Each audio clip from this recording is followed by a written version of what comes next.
do, and today we're going to talk about what is a laparoscopic ovariectomy.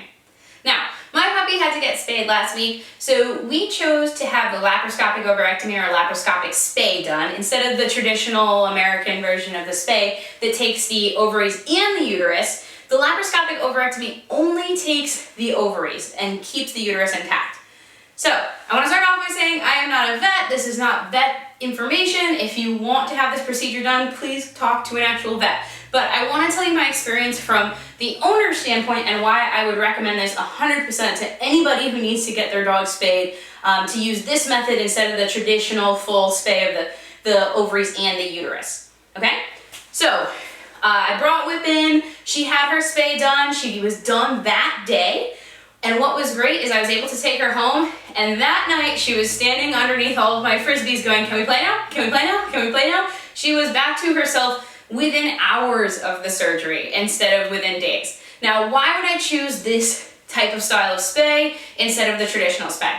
Especially since it is a little bit more expensive.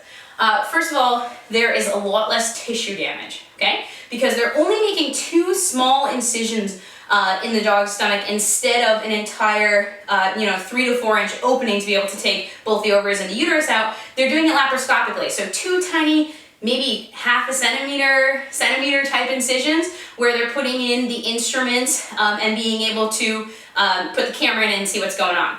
So 2 little incisions, couple stitches, they're closed. It's not an entire 3-inch opening in your dog's stomach. So that was a huge benefit. Also less pain, right? If you're not making as big an incision, you're also getting less pain for the dog. And to me, that's really important for my dog. I don't want my dog to be in pain, so I want to reduce pain as much as possible. So that was another reason I was doing this spay. And the really big reason I was doing this laparoscopic spay is the recovery time, okay? I have a very energetic, high-end German Coolie. She wants to work all the time. There was no way I was going to be able to keep her quiet for 10 to 14 days. It just wasn't going to happen. With this laparoscopic spay, I was able to have her up moving around 3 days. She had 3 days of leash and crate rest. That was so much more doable than it would have been for 10 days for me. That would have been, awful. So we did it also for the recovery time. The dog heals faster, the incisions are smaller, and there's less pain for the dog. Super important.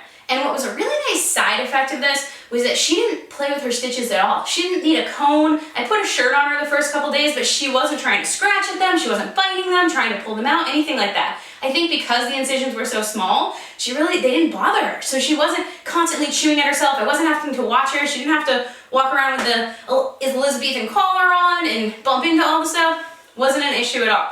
So I was super happy with the results. Within 3 days, she was able to, I leash walked her on the 4th day and the 5th day, I believe, and then she was ready to go. I mean, she wanted to be ready to work. She wanted to work that night. So you could tell that the pain compared to when I had done, spays for my foster dogs was so much less. So you've got the traditional spay that typically is somewhere between a 7 and 14 day recovery period, and then the laparoscopic spay or the laparoscopic ovariectomy that has a 3 to 4 day recovery.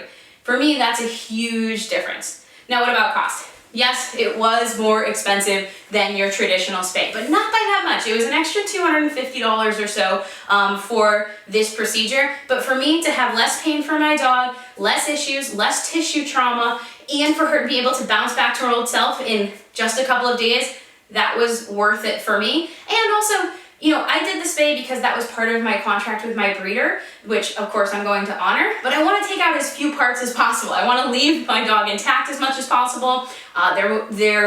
From my vet, I found out there's no extra risk of cancer, extra risks at all with this type of surgery compared to a traditional spay. So I was super happy with the procedure, and I highly recommend it for you guys to check into the laparoscopic ovariectomy. I recommend it to all of my clients. You are going to have to search a little bit harder to find a vet who's competent and able to do this. I believe I live in Connecticut. There's only 2 vets in Connecticut that do this type of procedure, but the ones that do tend to be specialists in it because everybody wants it, and people will drive out of state to do their dog at these facilities. I also want to point out with this minimally invasive procedure, your dog will not go into heat after this. So a lot of people do their spays because they don't want their dog to go into heat. That works. This type of spay will work for that. All right? So I highly recommend this procedure. Check it out, and I think you'll be really satisfied with the results for your dog. All right? Happy training!